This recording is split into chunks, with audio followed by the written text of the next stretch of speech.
이종인 장로님께서 대표로 기도드리시겠습니다.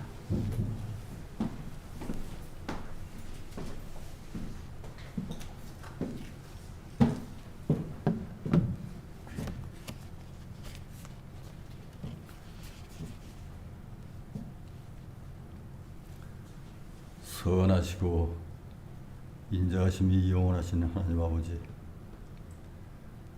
우리가 하나님께 순종함으로 하늘과 땅에서 오는 풍성한 복을 받아 누리게 하심을 감사하면서 찬양과 경배를 드립니다. 오늘도 새해들어 세 번째로 맞는 거룩한 주의 날에 우리 하나 공동체의 권속들이 어느 곳에 있든지 한 마음 한 뜻으로 정성을 다하여 예배의 자리에 동참하게 하심을 감사합니다. 이 시간 영과 진리로 드리는 예배를 성삼위 하나님께서 기뻐 받으시고 영광 받아 주시옵소서.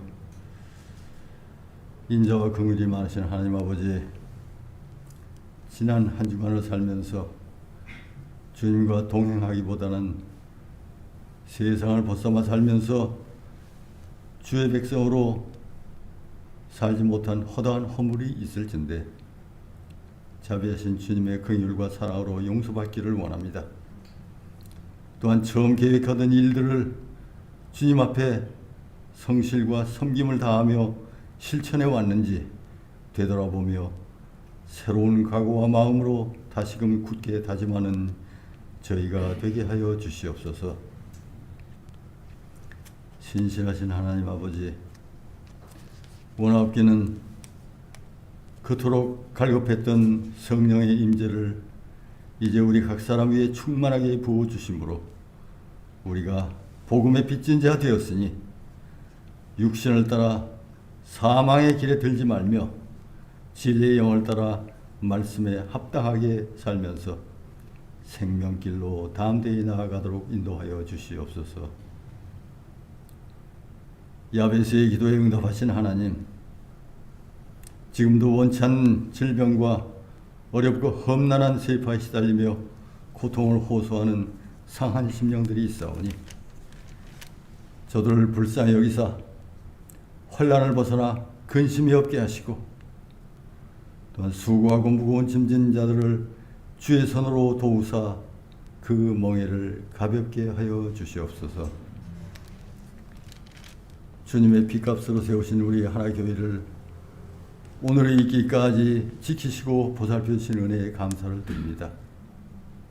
간구하옵기는 종말의 때를 사는 주님의 몸된 교회 모든 지체들이 완성될 하나님 나라를 고대하면서 성령이 교회에 주시는 메시지를 따라 슬기로운 다섯 처녀와 같이 기도와 예배로 준비하는 충성스러운 청직의 사명을 다하는 영적 공동체로 거듭나게 하여 주시옵소서. 우리에게 말씀하시는 하나님, 오늘도 세우신 목사님을 통해서 하나님의 말씀을 듣게 하시니 감사합니다. 우리를 향하신 하나님의 말씀에서 하나님의 뜻을 깨달아 거기에 생명과 소망이 있음을 믿고 그 말씀을 실천함으로 하나님의 뜻을 이루며 세상에서 그리스도의 향기를 바라는 보람된 한 주간이 되게 하시옵소서. 오늘도 각양 허락하신 은사대로 교회를 섬기는 주의 종들에게 힘주시고 능력 주셔서 맡은 바 직분을 잘 감당할 때 잘했다 칭찬받는 복된 자리에 들게 하시옵소서. 모든 믿는 사람들의 구원자여 심판자여 날마다 하나님 나라로 인도하시는 예수님 이름으로 기도드립니다. 아멘.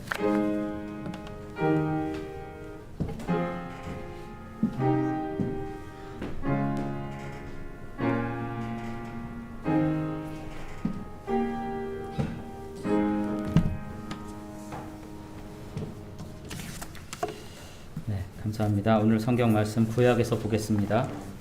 신명기 2장 1절에서 25절까지 말씀, 저와 여러분이 한 절씩 교독하겠습니다. 신명기 2장 1절에서 25절까지 말씀입니다.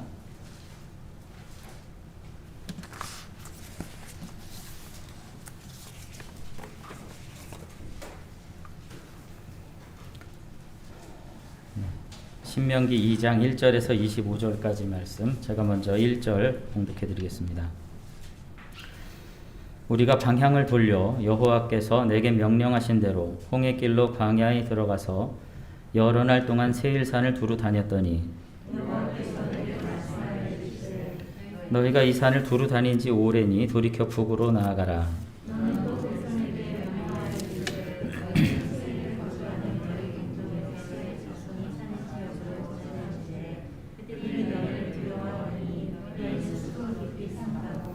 그들과 다투지 말라. 그들의 땅은 한 발자국도 너희에게 주지 아니하리니 이는 내가 세일산을 에서에게 기업으로 주었음이라.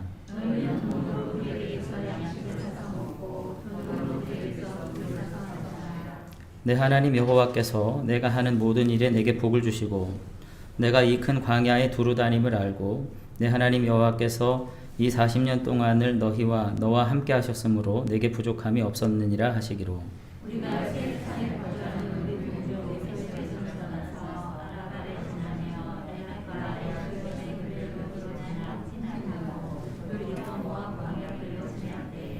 여호와께서 내게 이르시되 모압을 괴롭히지 말라. 그와 싸우지도 말라. 그 땅을 내가 내게 기업으로 주지 아니하리니 이는 내가 롯 자손에게 아르를 기업으로 주었음이라.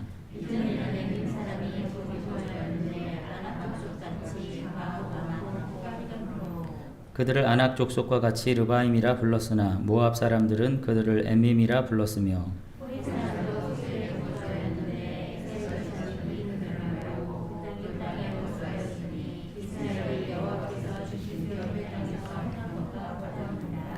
이제 너희는 일어나서 세렛 시내를 건너가라 하시기로 우리가 세렛 시내를 건넜으니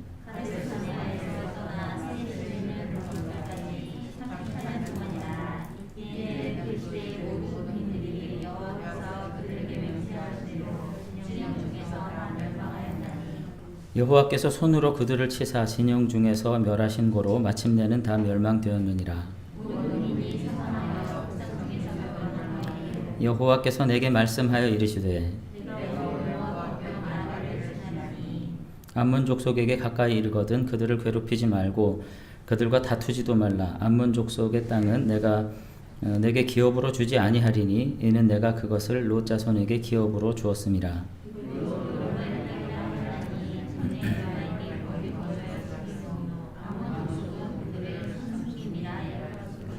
그 백성은 아낙 족속과 같이 강하고 많이 키가 컸으나 여호와께서 암몬 족속 앞에서 그들을 멸하셨으므로 암몬 족속이 대신하여 그 땅에 거주하였으니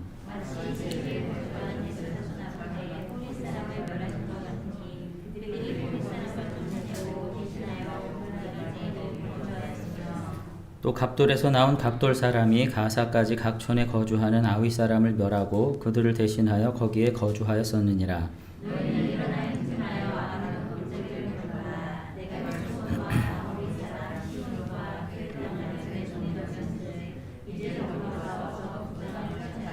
같이 읽겠습니다.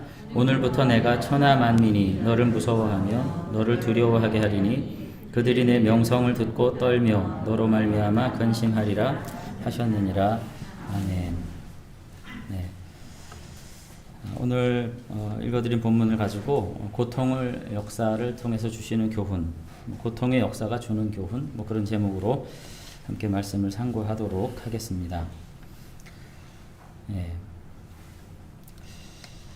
계속해서 이제 코로나가 길어지고 장기화되면서 저부터도 이제 운동량이 참 많이 줄은 것 같아요.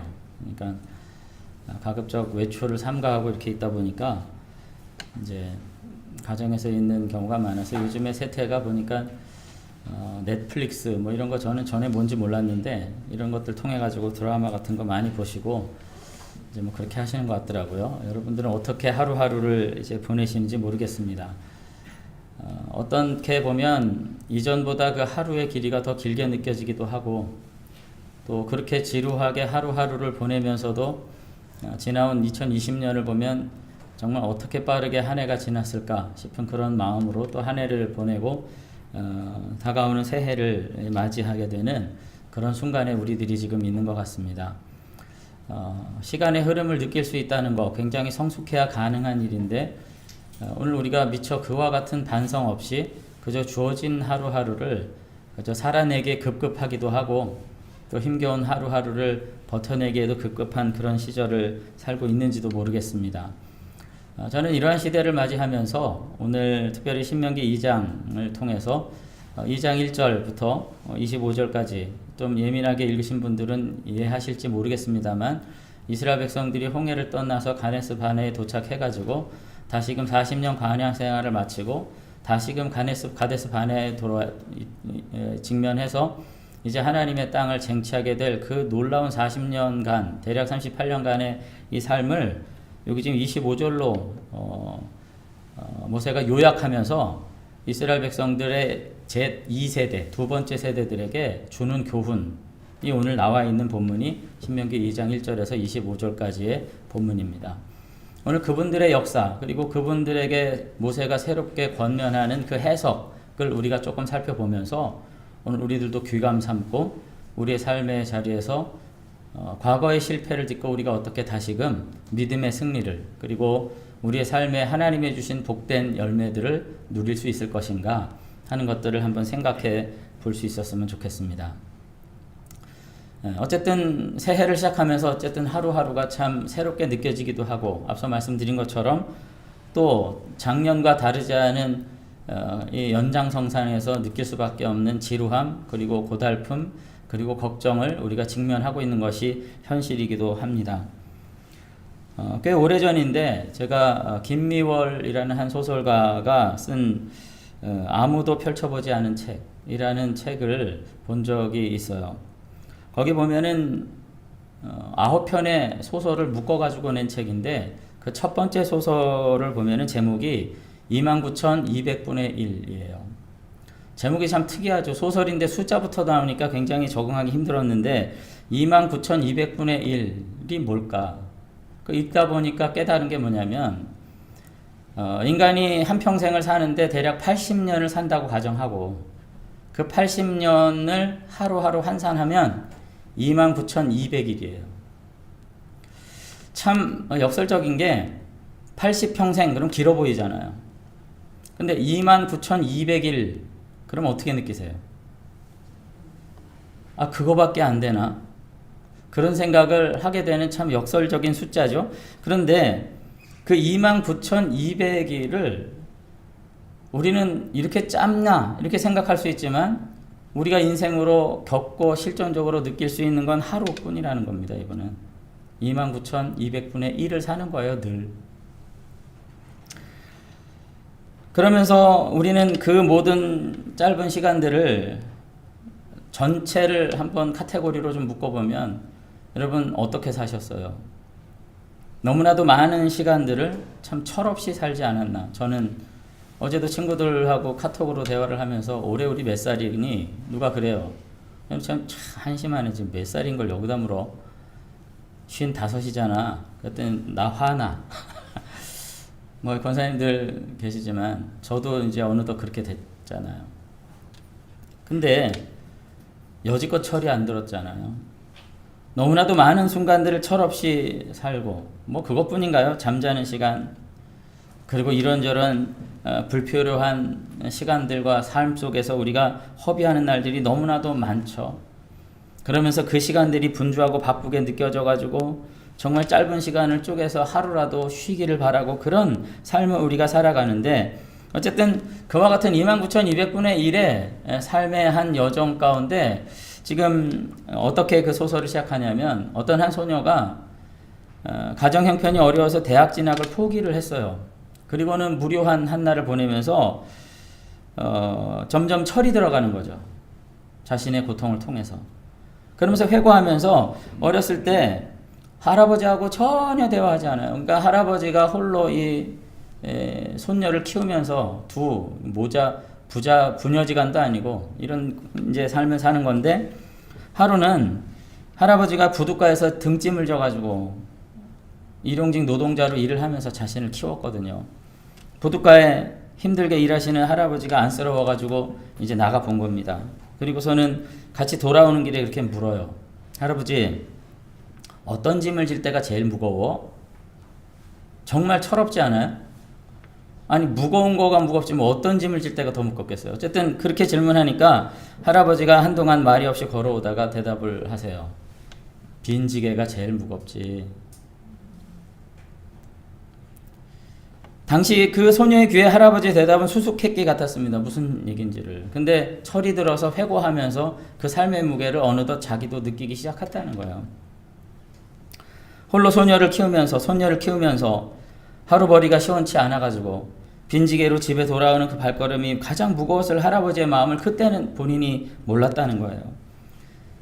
정말로 고단한 인생을 하루하루 그저 시한부 인생처럼 살아보지 않은 사람이 아니고서는 그 대답의 의미를 그리고 그 빈지게의 무게가 어떤 것인지를 이해하기란 매우 어려웠을 것입니다. 그런데 그 이야기들을 다시 한번 이렇게 회고해 보면서 이게 우리의 인생과 전혀 다를 것이 하나도 없구나 그런 생각을 하게 됩니다. 뭐 코로나 때문에 더 그렇죠. 하루 종일 손님 없는 가게를 오늘도 닫을 수 없어 열 수밖에 없는 자영업자들이 있잖아요. 제가 주중에 목요일인가요? 금요일인가요? 오후 늦게 교회 이제 가끔씩 나올 때가 있는데 그날도 한 새벽 1시 반 그쯤 이제 나와가지고 우리 여기 시장 골목을 지나가는데 그 중간에 과일도 아니고 생선도 아니고 그렇다고 뭐도 아니고 우리 여기 지금 일하시는 분들이 주 업종이 지금 사라져가고 있어요. 여러분들 느끼실지 모르겠지만 저쪽에 시계빵 할아버지는 고춧가루 팔고 뻥튀기 팔고 뭐라도 팔아야 되니까 이 앞에 있는 그 화장품 가게 그 언니는 그 수면 바지 팔고 그 다 불 거 있는데 그 과일 가게만 켜 있어요. 1시 반 넘었는데 늦게까지 장사하시는 거예요. 제일 일찍 부지런하게 문 여신 거예요. 참 그렇더라고요. 그렇게 사시는 거죠. 하루하루를 살기 위해서 그저 길거리를 다녀야 되는 일용직 노동자들 그와 같은 분들이 그 하루라는 삶의 무게를 정말 지고 사는 것이 결코 쉽지 않으리라 그런 생각을 하게 됩니다. 결국 평생이라는 것은 우리에게 사치스러운 이야기일 수 있어요. 29,200분의 1이라는 삶의 무게가 우리를 그렇게 힘들게 할 수도 있구나 그런 생각을 하게 됩니다. 그러면서 저는 우리 살아가는 성도 여러분들도 마찬가지일 것이라 그런 생각을 해요. 여전히 새해에도 변함없이 우리의 삶을 짓누르는 삶의 무게가 근심이 있는 것이죠.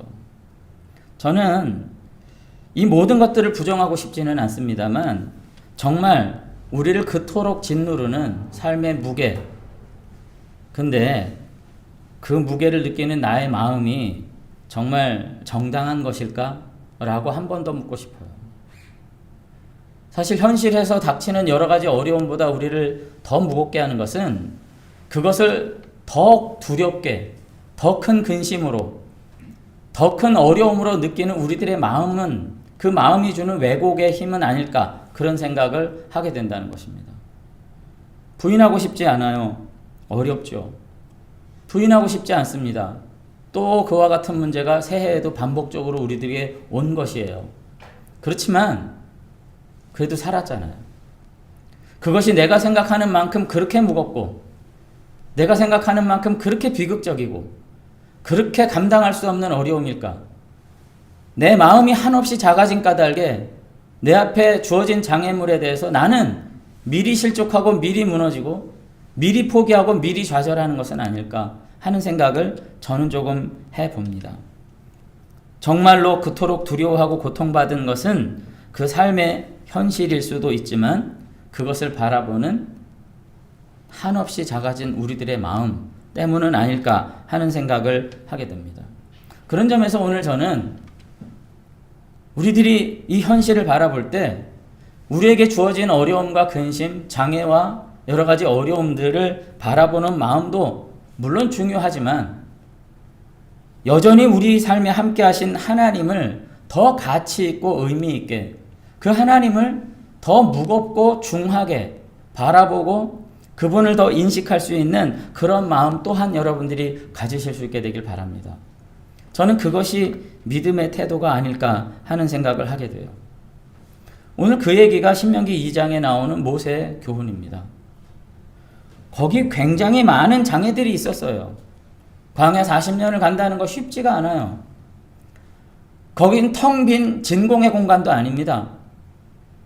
여전히 대적들이 있고 그들이 싸워 험난하게 이겨 넘어가야 될 많은 종족들과 많은 어려움들이 있지만 그것 때문에 너네들은 하나님을 보지 않았다는 거예요.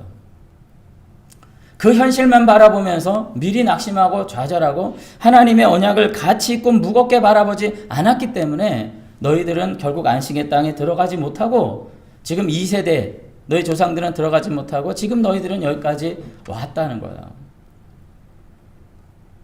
저는 그래서 신앙의 문제가 우리의 삶에 우리가 느껴지는 다양한 위기들과 어려움들이 있지만 그것과 더불어서 보이지 않는 하나님을 더 가치 있고 의미 있고 무거운 존재로 우리의 삶에 가장 중요한 항수를 쥐고 계신 분으로 우리가 엄중하게 믿고 따르는 믿음이 있지 않고는 우리는 이 세대 가운데 늘 토끼와 같은 심령으로 밥을 먹어도 누가 날 덮칠까? 물을 먹어도 누가 날 덮칠까? 잠을 자도 누가 날 덮칠까? 늘 근심하는 마음으로 우리에게 주어진 날들을 무겁고 답답하고 짓눌리는 마음으로 살아갈 수밖에 없지 않을까 그런 생각을 하게 됩니다. 여러분 하나님은 어떤 분이세요? 이스라엘에게. 물론 이스라엘의 과거의 역사를 우리가 회집하면서 오늘 현실의 이스라엘을 비난하고 우리는 믿음의 사람이다 이런 식의 해석을 하고 싶지는 않습니다. 구약의 이스라엘 백성들의 모든 형태, 삶의 모습들은 하나의 원형적 비유예요. 그것이 곧 우리의 모습인 거죠. 그 안에서 우리의 연약함을 바라볼 수 있을 때 이것은 교훈이 되는 것인데 하나님께서 400년 포로 생활, 노예 생활하던 이스라엘 백성들에게 가나안을 너에게 주겠다고 약속하시고 불러내셨을 때 이스라엘은 어떤 마음을 가졌어야 되나요? 이왕에 나온 거예요. 제가 봤을 때 첫 번째 마음은. 기왕에. 여러분 400년간 국가적 포로 생활을 했어요. 더 그렇게 살 수 있어요 이제? 차라리 죽느니만 못하잖아요. 그들의 삶은 하나님이 굳이 부르시고 선택하지 않았어도 그들 스스로도 더 이상 연장하고 싶지 않은 삶이에요. 그런데 하나님께서 그들을 새로운 나라의 백성으로 부르셨을 때 그들의 마음은 당연히 그들에게 예정되어 있는 모든 두려움과 모든 장애와 모든 근심은 이미 문제되지 않을 수 있을 정도의 태도였어야만 합니다. 그리고 하나님께서 그렇게 끌어내셨을 때 또다시 그들이 가데스 바나에서 마주친 그 가나안의 성벽을 두려워할 이유가 없어요. 이미 돌아갈 수 없는 삶이에요. 그 거대한 안악 자손들과 그 거대한 성벽을 맞이했을 때 도리어 이 모든 사실을 아심에도 불구하고 자신들을 그곳까지 이끌어주신 하나님을 더 중하게 생각해야 돼요. 더 가치 있게 생각했어야 돼요. 여기까지 데려오셨을 때는 분명히 다 이유가 있고 도우실 힘이 있고 하나님은 깊은 계획이 있으셨을 것이라고 더 중하게 생각했어야 돼요. 근데 그것을 가볍게 그리고 자신들이 직면한 현실의 감각을 더 무겁게 이거 도저히 안 되는구나. 우리는 메뚜기만도 못하구나. 그들 앞에 벌어지만도 못하구나. 라고 하는 생각 가지고 그들은 마치 하나님 없는 백성인 것처럼 자신의 삶을 소외시키고 그리고 더 두렵게 여기고 그리고서는 실패를 결국은 감수하는 어리석은 삶을 살았다고 하는 것입니다. 저는 그런 점에서 오늘 우리들도 마찬가지라고 생각해요. 우리가 하루를 살면서 우리의 삶을 짓누르는 많은 무게들이 있습니다. 때로는 초라합니다. 때로는 너무나도 연약합니다. 정말 그렇게 살고 싶지 않은데 얼마나 세상 눈치를 보고 사는지 때로는 삶이 초라할 수 있어요.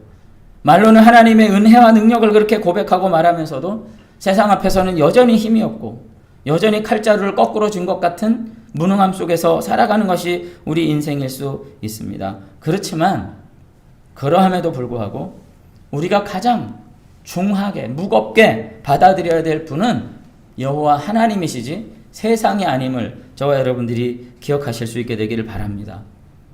우리가 하나님을 정말 두려워할 수 있게 될 때 세상을 향해서 담대할 수 있기 때문입니다. 세상의 거짓된 논리 앞에서 우리가 자유할 수 있기 때문입니다. 거대한 안악 자손이 있고 하늘을 찌릿한 성벽 때문에 우리가 이렇게 비참한 것이 아니라 그 앞에서 하나님과 함께 여정을 걸어왔음에도 불구하고 막상 닥치는 위기 앞에서는 전혀 하나님이 누구신지에 대한 인식 없이 살아가는 우리들의 무상함, 생각 없음이 오늘 우리를 더욱 불행하게 하고 불쌍하게 만드는 것이에요. 여러분 출애굽기, 민수기 다 읽어보세요. 왜 안타까워요? 우리가 더 객관적이니까, 그죠? 저들이 물이 없네.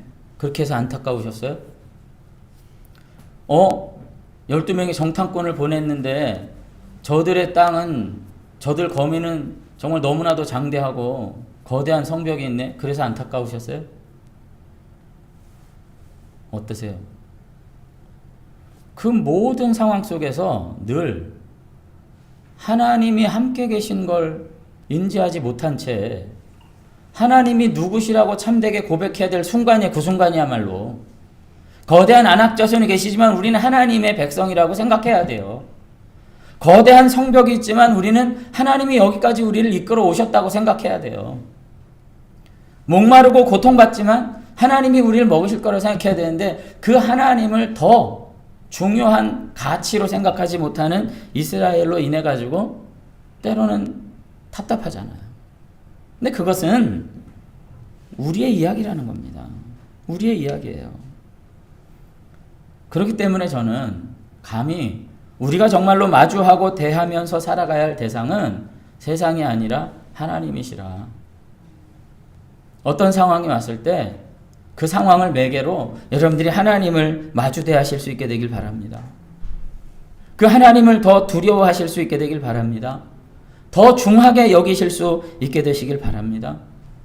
때로는 우상을 섬기는 거, 죄 짓는 거, 여러분 내 안에 있는 죄 찾아내기 그런 거 너무 하지 마세요. 오히려 내가 지금 이 순간 하나님 아닌 다른 것으로 더 근심하고 두려워하는 거, 그게 우상이지 내 안에 다른 죄 뭐 있어요. 그런 점에서 오늘 저는 모세가 이스라엘 백성들에게 어떻게 보면 신명기의 이제 고별적 가르침이잖아요. 이스라엘 백성들이 38년 총 40년 방황한 세월의 마지막 순간에 그 2세들에게 하시는 권면을 여러분들이 주목해서 보실 수 있게 되길 바랍니다. 25절이에요. 한번 같이 읽어볼까요? 2장 25절 함께 읽어보겠습니다. 같이 읽습니다. 시작.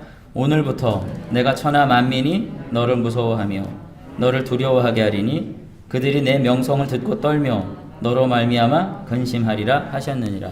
아멘. 이거 왜 이런 얘기 했을까요? 이렇게 산 게 이스라엘이에요. 이거 거꾸로 살아요 지금. 이방 백성들 보고 가나안의 거민들을 보고 거기에 있는 거대한 아낙 자손을 보고 거기에 있는 땅의 실과들과 그 번영한 모습을 보고 그들은 두려워해요. 떨어요. 근심해요. 감히 우리는 버러지 같고 메뚜기 같아 상대할 수 없다고 생각해요. 아니라는 거예요. 오늘부터 내가 천하 만민이 너를 무서워하며 너를 두려워하게 하리니 그들이 내 명성을 듣고 떨며 너로 말미암아 근심하리라 하셨느니라. 너네들 근심하지 말라 이렇게 말하지 않고 모세는 너희들로 인해서 내가 저들을 근심하게 할게 라고 하나님이 하셨다고 그렇게 말하고 있는 것입니다. 여러분 이것이야말로 성도를 향한 가장 중요한 권면 중에 하나라고 생각을 해요. 과연 우리가 하나님의 백성으로서 누구를 두려워하고 누구를 직면해야 되는지 2920일의 1분의 1을 우리가 살면서 그 하루의 무거운 짐이 정말로 힘든다고 할지라도 내가 과연 누구를 두려워하고 누구를 대적해야 될지에 대한 중요한 가치를 여러분들이 가지실 수 있게 되기를 바랍니다. 그러면서 굉장히 특이한 괄호 안의 문장들이 두 번 반복되는 것 오늘 볼 수 있습니다. 여러분 혹시 읽으면서 보셨어요? 2장 10절 보세요. 본문을 보면은 이스라엘 백성들만 거대한 아낙 자손들과 성벽의 거민들을 본 게 아니라는 겁니다. 사실 구약의 전체적인 역사적인 맥락 안에서 에돔과 암몬, 모압과 같은 그 아브라함의 자손들 중에서 이복 형제들의 자손들이 있어요. 그죠? 그들은 일찌감치 언약에서 뭔가 벗어난 것 같은, 이거는 철저하게 언약 신학적 관점에서 그렇게 보는 것입니다. 뭐 저는 성서 신학적 관점에서 그렇게만 볼 수는 없다 이렇게 보지만, 어쨌든 변방으로, 주변부로, 굵은 가지에서 잔가지로 이제 다 떨어져 나간 백성들이에요. 근데 그들은 어떻게 처신했는가 하는 겁니다. 여기 2장 10절을 보면은 모압을 괴롭히지 말라 9절에 그렇게 되어 있잖아요. 모압 지경을 건너가는 거예요. 지나서 갔다는 겁니다. 그런데 9절부터 제가 보죠. 여호와께서 내게 이르시되 모압을 괴롭히지 말라, 그와 싸우지도 말라. 그 땅을 내가 내게 기업으로 주지 아니하리니 이는 내가 롯 자손에게 아르를 기업으로 줬다. 그죠?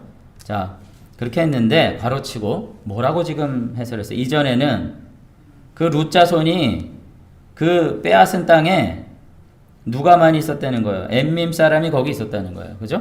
엠밈 사람이 거기 거주하였는데 그들이 어떠해요? 형태가 아낙 족속같이 강하고 많고 커요. 자, 표현들을 보세요. 강하고 많고 크다고요. 이거 대적하기 어렵다는 뜻이에요.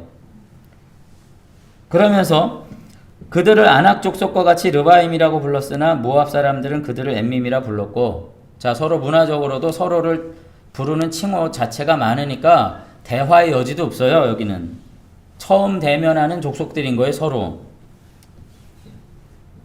호리 사람도 근데 또 있어요. 엠민만 있는 게 아니라 호리도 있는데 세일에 거주하였는데 에서의 자손이 뭐예요? 그들을 어떻게 해요? 멸하고 그 땅에 거주하였으니 이스라엘이 여호와께서 주신 기업의 땅에서 행한 것과 같았느니라. 보세요. 아브라함의 조카 롯도 그렇고 에서의 자손도 그렇고요. 그들이 광야에서 자기들의 땅을 차지할 때 누가 있었다는 거예요? 엠밈 사람이라는 아낙 족속같이 크고 많고 강한 자손들, 그죠? 호리 사람과 같이 강한 자손들이 있었는데 그들은 어떻게 했어요? 물리치고 주시는 땅을 찾아 거주했다는 거예요. 이스라엘은요. 더 많아요, 족속이. 더 장대하고 커요. 장정만 60만이에요. 하나님이 그들에게 불기둥과 구름기둥으로 동행했어요.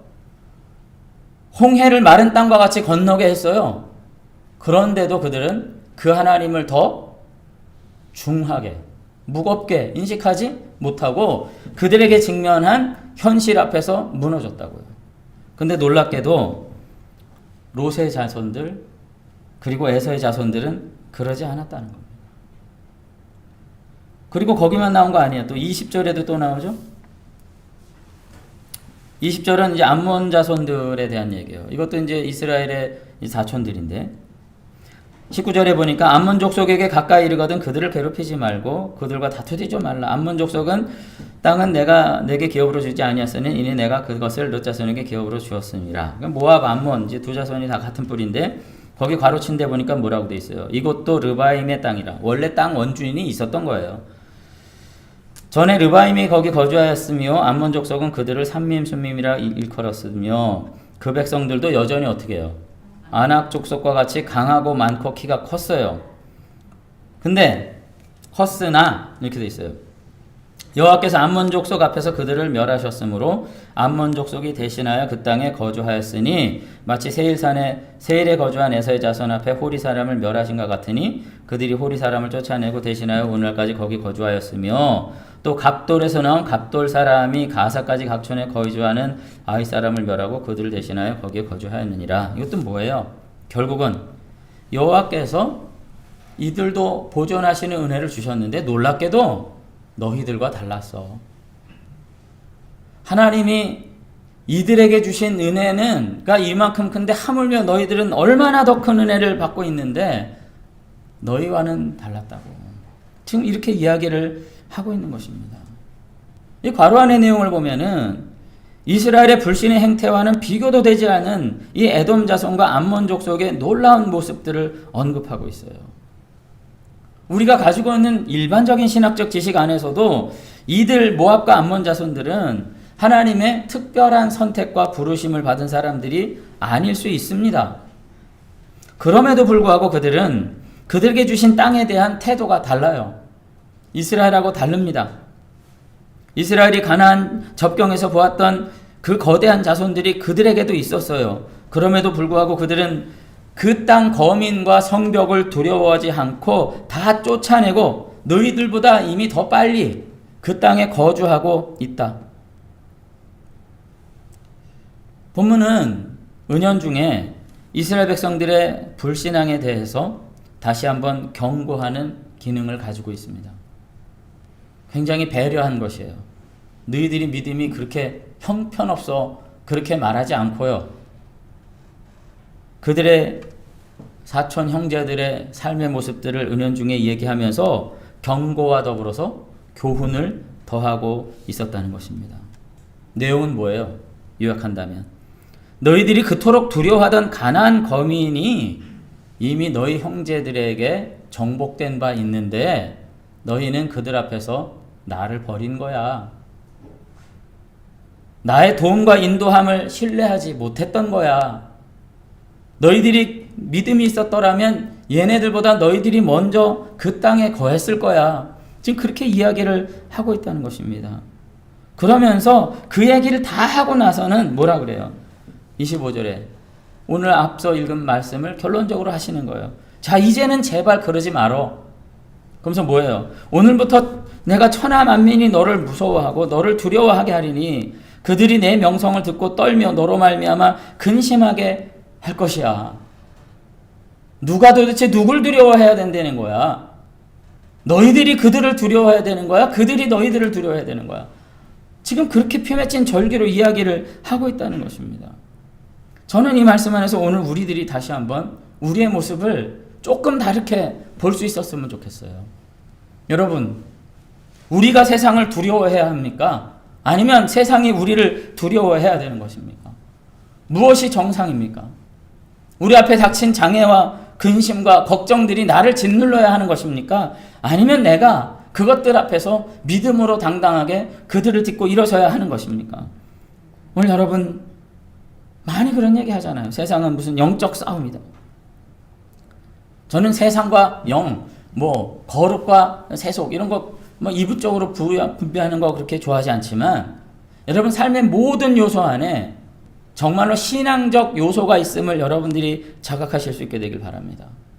어떤 두려움은 우리에게 경고를 주는 두려움일 수 있어요. 뜨거운 불을 내가 만졌는데 손이 뜨겁다고 느끼지 않으면 그건 살아있는 인생이 아니듯이 어떤 두려움과 어떤 걱정은 때로는 경건에 이르게 하기도 하고 어떤 위기 앞에서 내가 지혜를 발휘하기도 하지만 늘상 같은 패턴으로 우리 가운데 와서 우리를 짓누르는 어떤 두려움은 사실은 믿음 없음을 보여주는 어떤 증거일 수도 있다는 것 여러분들이 기억하시게 되길 바랍니다. 글쎄요, 반백년을 살았다고 우리 아이들이 저를 놀리지만 결국 살아보니까 사실은 그렇지 않습니까? 우리가 생각하는 일상이라는 게 때로 힘들고 어렵지만 생각같이 그렇게 대단히 센 건 아니더라고요. 죽을 것 같은데 죽지는 않더라고요. 여기서 망했을 것 같은데 그렇진 않더라고요. 이제 여기서 더 이상 내가 한 걸음 내딜 발걸음이 땅이 한 평, 그 한 발자국의 땅도 없을 것 같은데 그렇지 않더라고요. 어쩌면 우리는 너무나도 작아진 마음 속에 하나님을 닮지 못한 채 우리의 삶에 주어진 여러 가지 어려움들을 그들의 원래의 모습 그것보다 훨씬 더 크고 견고하고 많고 세다고 생각하면서 미리 포기한 것은 아닐까 그런 생각을 하게 됩니다. 그렇게 저는 믿음의 삶을 살아가는 사람들에게 그들의 삶을 한 단계 더 업그레이드할 수 있는 가치는 저는 담대함이라고 생각해요. 여러분, 하나님을 온전히 신뢰하는 가운데 더욱 담대하실 수 있게 되시길 바랍니다. 어쩌면 우리가 두려워하는 만큼 우린 스스로 더 힘들 뿐 아니라 그 두려움을 먹고 살고 있는 어떤 악한 존재들이 있을 수 있다. 늘 함께 하신다. 늘 동행하신다. 나에게 힘을 주시는 하나님이 계심을 여러분들이 의지하고 기억하실 수 있게 되시길 바랍니다.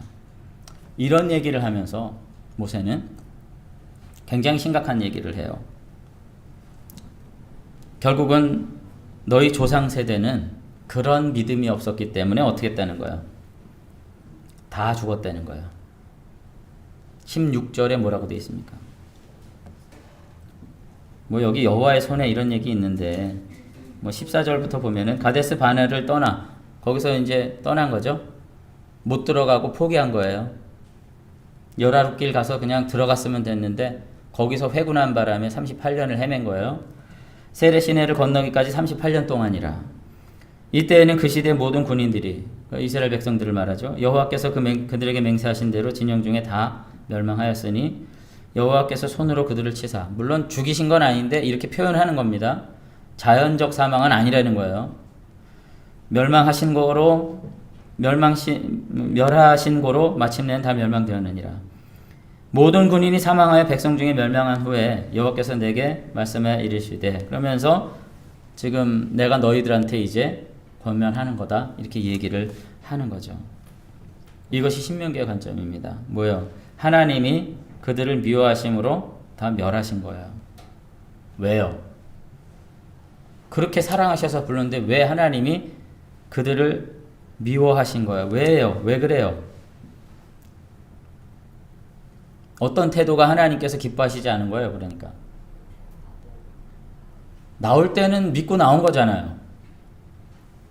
출애굽할 때는 어쨌든 믿고 나온 거잖아요. 10가지 재앙에 이르기까지 굉장히 마음 왔다 갔다 했지만 믿고 나왔잖아요.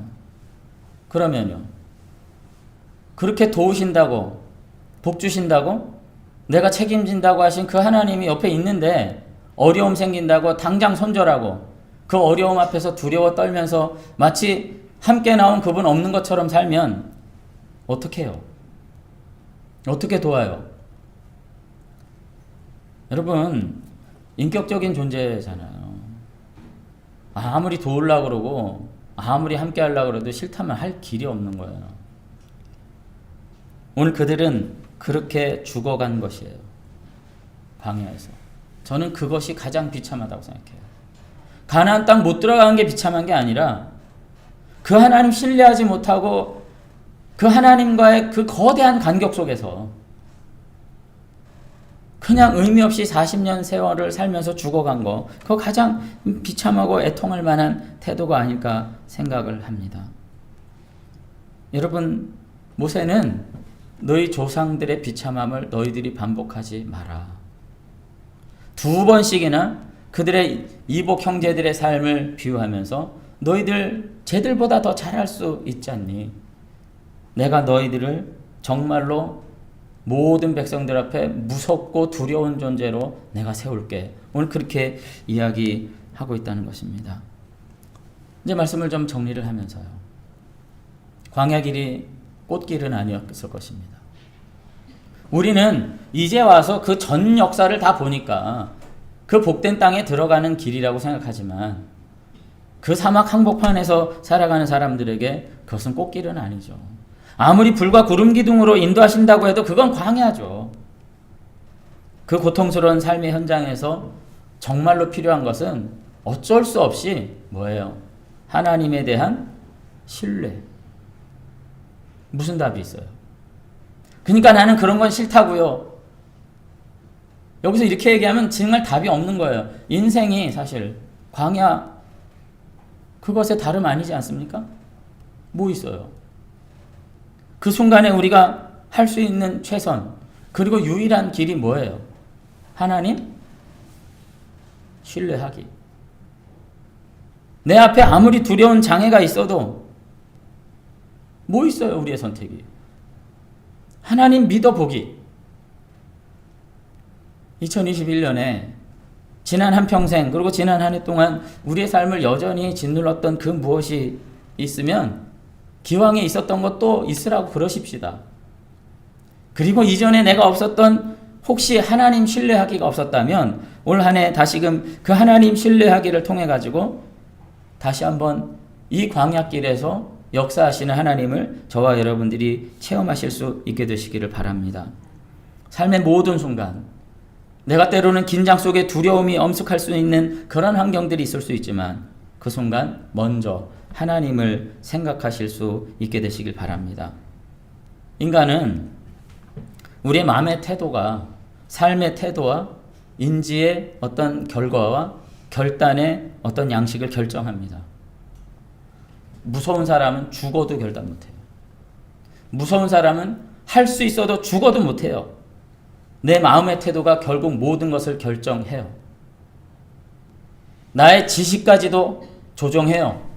나의 의지까지도 주장해요. 모든 것은 그래서 마음에 있어요. 마음에 그래서 여호와 하나님의 말씀을 둬야 돼요. 시편 1편의 복이 사실 그런 겁니다. 제가 참 뭐 우직하기보다는 꾀돌이죠, 제가. 어렸을 때 수영을 이제 배우러 이제 다 같이 친구들하고 이제 선생님 한 분 모시고 갔는데 이 얘기도 또 한 얘기네요, 사실. 그 당시에 실내 풀장이 우리나라에 딱 2군데밖에 없었어요. 종로 이가의 YMCA 그 풀장하고 태릉 국가대표 선수촌, 그때는 뭐 선수촌까지는 아니었는데 있는 풀이죠. 근데 다 성인용 풀인 거예요. 근데 제가 유아용 풀에만 가도 키가 작아가지고 꼬르륵 갇히는 거예요.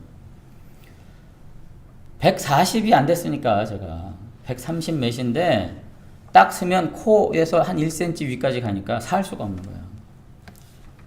근데 그렇게 선생님이 나를 믿어 정이라 나를 믿어 그러는데 믿을 수 있어요? 물에? 에? 그 선생님이 다른 애들은 다 갔어요. 얼굴만 물에 잠그면 떠 그러면서 근데 좀 무대포로 가르치신 것 같아요, 지금 보니까. 근데 딴 애들은 참 무지한 애들 많았어요, 제 친구들 중에.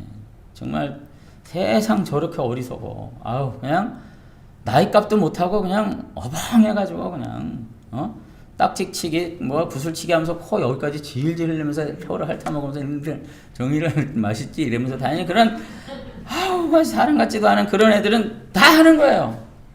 저만 못했어요, 그날. 왜요? 내가 똑똑해서. 빠지면 죽은 거 아니까 난. 걔네들은 몰라, 빠져 죽을지 말지. 저것들은 멍청해가지고 시킨 대로 하네, 죽으려고. 저는요, 빠지면 죽기 때문에 못하는 거죠.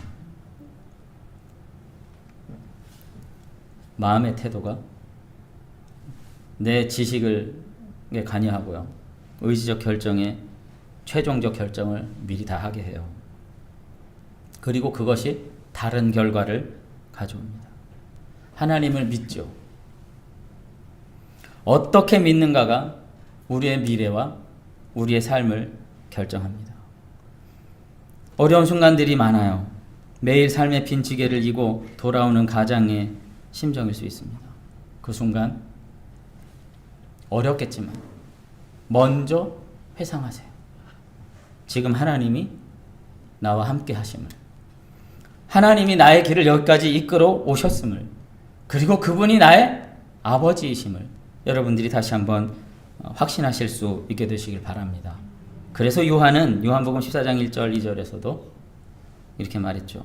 너희는 마음에 근심하지 말라. 하나님을 믿으니 또 나를 믿으라. 우리의 믿음이 무엇입니까? 고통받는 현실 앞에서, 장애 때문에 주저주저 할 수밖에 없는 그 현실 앞에서 하나님을 먼저 믿어드리는 그것 아니겠습니까? 우리가 다시 한번 그 믿음 안에서 우리의 삶의 그 첫 발걸음을 힘차게 내딛고 기왕이면 다름질할 수 있는 그런 저와 여러분들이 되시기를 주의 이름으로 축원합니다. 한번 기도하겠습니다. 네, 하나님 아버지, 오늘 우리가 여러 가지 어려움을 통해서 정말로 내가 하나님을 신뢰하고 있는가 하는 깨달음을 얻습니다. 우리가 늘 믿음의 자리, 예배의 자리, 기도의 자리에선 하나님을 아버지라 그렇게 불렀지만 고통의 자리, 근심의 자리, 역경의 자리, 고난의 자리에선 하나님을 누구라고 부르고 있는지 다시 한번 돌아볼 수 있게 되기를 원합니다. 삶의 모든 순간마다 오직 내 삶을 주관하시는 분은 하나님이신 줄로 믿고 우리의 연약한 마음을 다시 한번 그 믿음 앞에 제어하고 복종시킬 수 있는 결단들을 우리가 감당할 수 있게 되기를 원합니다. 하나님, 그래서 올 한 해 다시금 우리의 삶에 다가오는 이런저런 어려움 앞에서 여전히 믿음 없음으로 삶을 마감하면서 하나님이 어디 계신가 근심하며 좌절하는 인생 살아가지 않도록 하나님 우리를 붙잡아 주시옵소서. 하나님, 내가 가장 어려운 그 순간 그곳에 하나님이 계셨고 오늘 그 순간 하나님을 신뢰하기를 바라셨고 그 손길을 따라 첫걸음을 내딛기를 바라셨던 그 하나님을 다시 한번 생각하면서 우리가 주님과 더불어서 세상 앞에 더욱 당당하게 일어설 수 있는 참 믿음의 사람들이 다 될 수 있도록 축복해 주시옵소서. 하나님, 사랑하는 우리 하나교회 모든 속한 믿음의 식구들을 한 분 한 분 다시 한번 기억합니다. 알 수 없는 고통 가운데 날마다 신음하는 삶 반복하지 말도록 도와주시고 이번에는 정말 하나님을 믿어드릴 수 있도록 하나님을 더욱 뜨겁게 부여잡을 수 있도록 하나님께서 믿음 허락해 주셔서 그 주님과 더불어서 우리의 삶의 모든 고뇌를 뛰어넘는 거룩한 축복과 은혜를 맞이하는 정말 빛다운 자녀들로서 다시 한번 일어설 수 있도록 축복해 주시옵소서. 주님께서 우리 모두를 이와 같이 축복하시고 붙들어 주실 줄로 믿사옵고 예수님 이름으로 기도드리옵나이다. 아멘. 네, 감사합니다. 357장 부르시고 봉헌 시간 갖겠습니다.